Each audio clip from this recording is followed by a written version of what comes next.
Ciao guys, welcome back to another video, this time for round 5 of the championship, of F1 Simracing Championship. Today we are here in Spa, and I'm very annoyed at the moment. I just recorded the whole thing, and then I realized that the microphone was not on. It was the wrong one. So I have to do it all over again, so this is going to be lovely. My voice is already dying because I'm recording all these 6 rounds of event 2 back to back before I leave for a little bit of a holiday break. So yeah, we are here for Spa, and from what I remember, Q1 wet. It was a wet Q1, so good for us. We were good in the wet. Spa, as I remember, was probably our worst track of the event. We were just struggling in terms of pace. I don't know, it's just how it is when you have 1 month to prepare 5 tracks or 6 tracks. You just have to find a good baseline for each track, and that's it. I mean, you don't have time to perfect it, and be as fast as everyone. You can't be fast. You can't be the fastest on every track, basically. That's what I wanted to say. So yeah, as we come here to the end of Q1, it's a one-shot quali. We already did some bankers, but they're gonna be way slower than the actual finishing times here. So as we start our lap here on the inters, we're gonna gain a bunch of time everywhere. Yeah, now I remember, because I've just commentated this whole video already. I remember that qualifying was very tight in the end, which I forgot actually, because I'm recording these. Well, it's been so long since we did these races. It was like, wasn't it like in March or April? I don't even remember. It was April, I think. The beginning of April we did the races. So yeah, 3.5 tenths up into sector 1. I just need a clean lap and let the track evolution do the job for me, because I already knew at this point John Evans was done. He already did a lap time, so we'll be faster than him anyway. The two Mercs, very important, out in Q1 because they messed up their timings in qualifying and went out too late and didn't get a lap in. So very costly mistake from them, which we will look to capitalize on for sure. But yeah, we just need to focus on our lap now. 1.6 seconds up. So yeah, we're just gaining time literally everywhere. And I think at some point, even during the lap, the DRS gets activated, so we have DRS for the last little bit of the lap, just before crossing the finish line. But it doesn't really gain us much, especially in these conditions, so it's not a big deal. But yeah, Patrick, P1 provisionally, 48.3. I think it's gonna get beaten though by most people crossing the line after him, as DRS gets enabled. Tom Manley, 48.25. Alfie, 48.23. Just everyone doing the 48s, but I think people are going to get 47s. Yeah, there you go, Freddy with a 47. Myself crossing the line with a 0.32, just very safe lap, just enough to pass Q1, because that's all you need, really. You don't need a crazy lap. You just need to pass. That's what's important. So yeah, Freddy P1, Ulas P2, Thomas P3, Barry P5. We're both through. Good job by us, Q1. On to Q2 now. I'm just gonna skip straight onto the last run, because the first run was so bad. I'm actually embarrassed to show it to you guys, but somehow it was still a P6. So yeah, no, I'm not embarrassed. It's just there's no need to show the first run. The second run and final run of Q2, very important, because I knew my lap was not gonna be good enough. Or at least I didn't expect it to be good enough.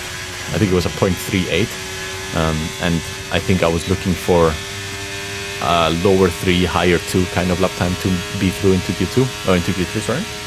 So we know we need to improve by a 10th at least. So yeah, 0.88 sector 1, not the best, not the greatest. We lose so much time in the comb, and at that we lost so much time in the comb.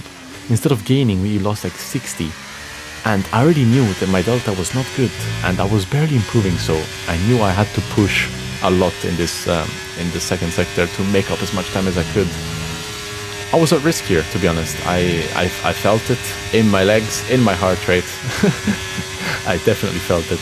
So, but this is where the crucial moments of the championship are, is these crucial moments where under so much pressure you have to deliver. And hopefully we can do that as we hit the inside curve there. Not ideal. We lose time on the exit. A 0.23 split. It's okay. It's all right. If I have a good last sector, I can maybe do a good like a 0.2. So yeah, like a low, sorry, a mid 2. As Alfie goes P1 at 0.09, RAG very rapid in Spa. From what we heard, I think they nailed the setup for this track. But yeah, I guess we're just gonna have to go with it because this is our pace and we just have to accept it. And as you can see, Barry P4, myself P7, both 3 into Q3, perfect for us. That's all we needed, nothing more, nothing less. Patrick, Brendan, Jed, and Wilson out in Q2. Not sure who P15 is. I don't quite scroll down. But yeah, as you can see, RAG definitely have a pace advantage over us at the moment. Tom Manley as well. Very good lap time from him. P3. And John Evans, finally. Q3 appearance. I'm sure John was happy with that as well. And I know he's fast, so hopefully he can do well in Q3. We're going to jump on to the last round of Q3. Our first run was very bad. It was worse than the Q2 lap time. Not even joking. As you can see here, turn 1 we're more than a 10th up, so it just showed how bad the first run was. Yeah, there's not much else I could have done. Turn 1 was not on my side that day. I was missing the apex constantly. I'm supposed to be doing another 10th quicker than what I am now in sector 1, because 8.8 first is really not competitive, not for our wings at least. Again, losing the car in Lecombe somehow felt so bad in Lecombe that day. Maybe just scared to invalidate, or I don't know, wherever it may be. But yeah, instead of gaining like 50, I lost 80. So very big swing on Delta there. Which is very costly, as we will see at the end of the session. We nailed Puon and No Name though, to be honest. They were very good corners. Piff Puff here got a little bit deep. Actually, no, it was alright. Piff Puff was good. Maybe a little bit missed the apex on the left here, a bit under the limit on the exit there. Yeah, scruffy lap, 0.3 split. After I saw that Thomas lap, 0.87, I knew I was not gonna be able to compete for that. So I'm just looking for a middle, like a mid-9. A mid-9 I would be happy with. It should put me in around the top 5 region, which is a good place to start in around a track like this. So yeah, I just wanted to do a good last sector, but I do miss the left-hander a little bit. It was not a good exit. I couldn't get the car straightened up quick enough. And I only crossed the line with a 0.98, which you will see. Well, Barry, first of all, goes P1 with an 8.3. Somehow we got pole in our worst track.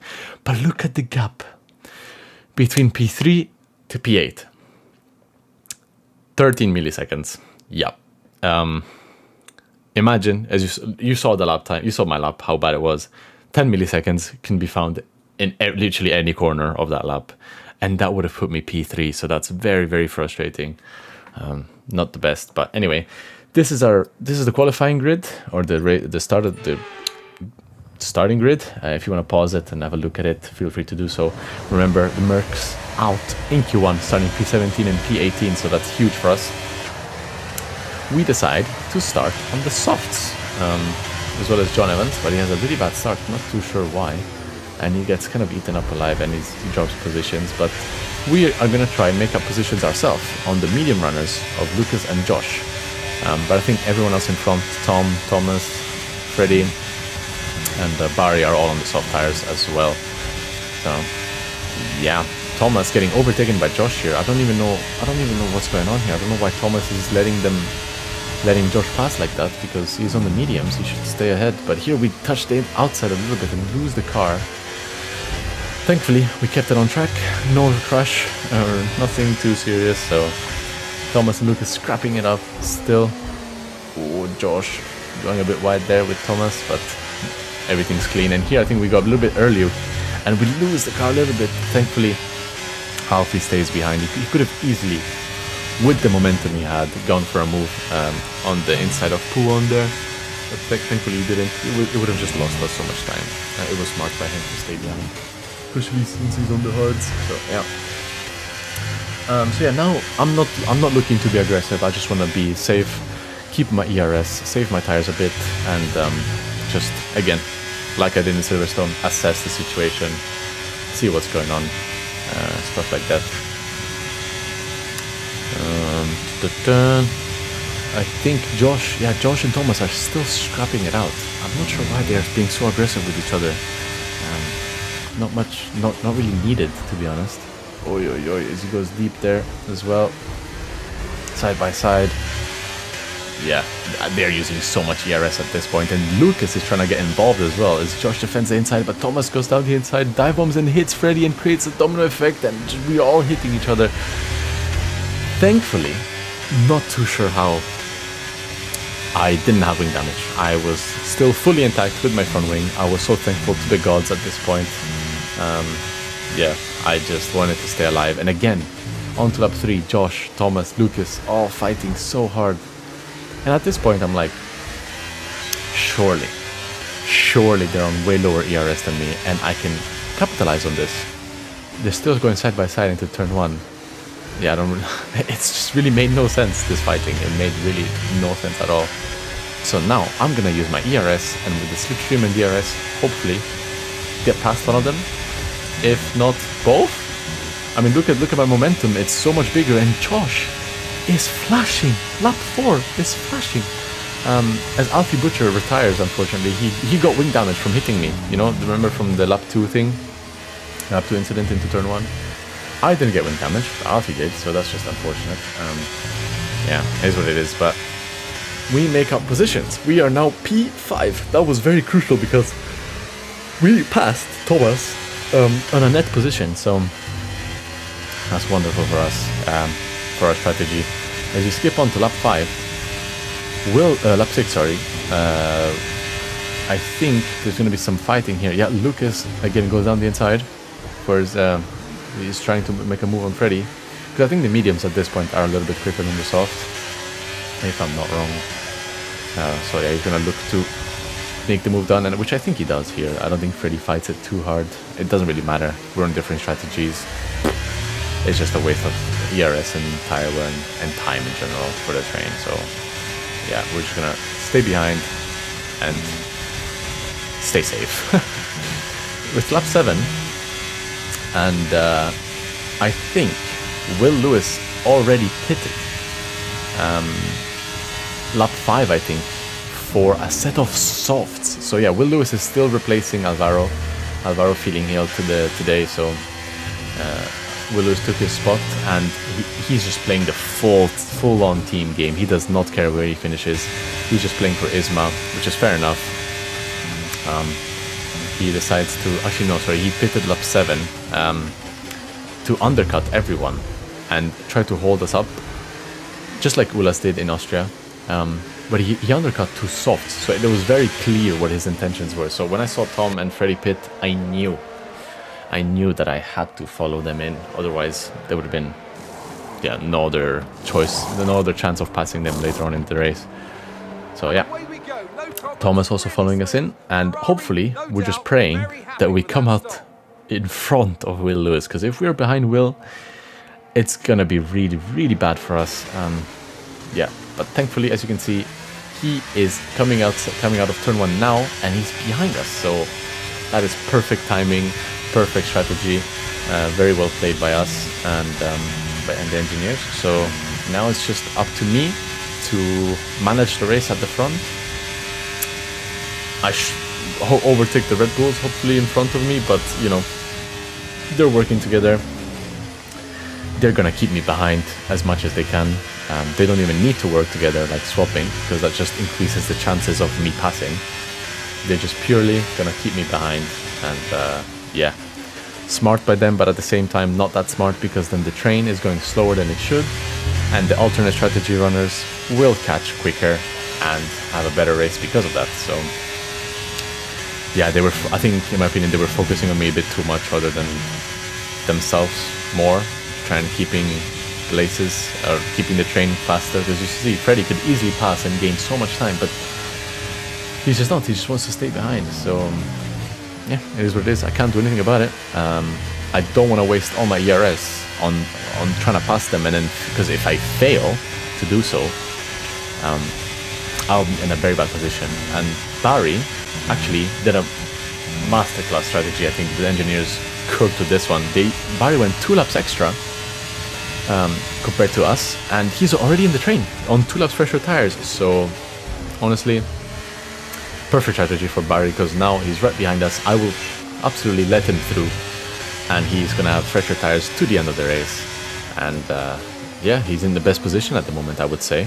I know Lucas on mediums pitted to softs on lap 12, if I believe, or maybe even lap 11, I don't remember exactly, but I was way too early in my opinion, as Barry here goes down the inside of Thomas already in P1. So it's like, wow, this is perfect position. It's a Red Bull 1-2, Ferrari 3-4. We can get a really good result here. And here I go down the inside of Freddy to try and cause some trouble for him, which in hindsight I probably shouldn't have. I had to keep Freddy close to Tom so that Barry could pass Tom as well on the back straight without using as much ERS. So a little bit of a mistake, but not too big of a big one. So it was still fine. Barry is now in FP3, 2 lap pressure tires. Like, that's it. Like, now he just has to do his own race, and I will try and defend for him and make people use ERS so they can't catch him, or when and if they do, they have less ERS than him. So that's my only job at the moment. Yeah, just think about the constructors, because a win and P8 is better than P4 and P5, let's say. So yeah, as Barry does a very, very good move there and manages to pass Tom Manley, and now he's in the perfect position to fight for the win. I mean, Freddy we know he's very clean, he doesn't fight too hard. Barry super fast on 2 lap pressure tires. It's in the bag. Like something has to go very wrong for him not to be fighting for the win. So here I go down on the inside of Tom Manley a little bit, and then we make contact, and I kid you not, that contact destroyed my whole race. Because from that contact, I remember I had a lot of front wing damage. It doesn't show on the MFD because it's lower than the minimum percentage to show or something, but I think I had around 10% wing damage, which is around, in a track like this, I would say 4/10 at least. So that was my race over. I already knew at this point that I would not be scoring points, and the only thing that I could do is defend for my life. Just make everyone waste their ERS, waste their tires as much as possible to help Barry out, as Lucas on fresher softs just easy passes me round the outside. I have no downforce whatsoever. Even here on the exit, can't even put the throttle down. I go wide, and Josh has a free pass. So yeah, not looking good here, guys, not gonna lie. The race went downhill very quickly. We were on to fight for the podium to now out probably fighting for nothing outside of the points, making people waste their ERS. So it's very what's it called, demoralizing when stuff like this happens, when you get wing damage. Thomas as well not having the best race either. He has a 3-second penalty, and he just fighting very hard with everyone. And here we go 3 wide. It was just weird what happened with Jed, and inside I just had nowhere to go. It's just chaotic. Yeah, I don't really know. Danny on newer tires passing me, and remember Danny started like P17, so it just shows how much of a turnaround that contact took. And yeah, there was not much I could do, to be honest. I'm really just a sitting duck as Brendan goes deep here, almost hits us off. Luckily we avoid the contact. But yeah, Ismail, new softs, let him through, there's nothing I can do. And John Evans as well, man, I feel bad for John. John started right next to me, and he just got shafted, I think. I don't know, I think he pitted a lap too early as well. And these tires were really, really bad. Here again, trying to make people waste all their ERS to help Barry out in the future, if they do end up catching him. And he's actually leading the race right now, with Lucas behind him, so he's literally in the perfect scenario. Jarno, down main side, he has way fresher tires, better traction as well. More ERS probably too, so no point fighting him at all. As we still try, just, you know, make his life a little bit harder than it should be. As now we're gonna skip on to lap 20. Nothing's been happening, and as you can see here, the only advantage of breaking your front wing is you have faster straight line speed. Like, look at this, with the same ERS and VRS in slipstream, I'm just passing them as Jed goes very deep there to try and defend that position. Not sure why. He has a 3-second penalty. He's outside of the points. It doesn't really matter at that point, to be honest. I mean, yeah, we're gonna skip on to the end of the race. Last lap, last corner. Me and John fighting for for whatever position we are fighting for. Definitely not for the points. This is just for fun. A little bit of fun racing between us two. And yeah, we're gonna finish P12. But thankfully, Barry won the race. So GG's to Barry. Did an amazing job. Managed the race perfectly. Got a bunch of points for us. We still outscored Merck. So that's very, very, very good for us. Yeah, it is what it is. We'll come back for the next race. It's going to be Zandvoort. So I'll see you all in the next one. Ciao, guys.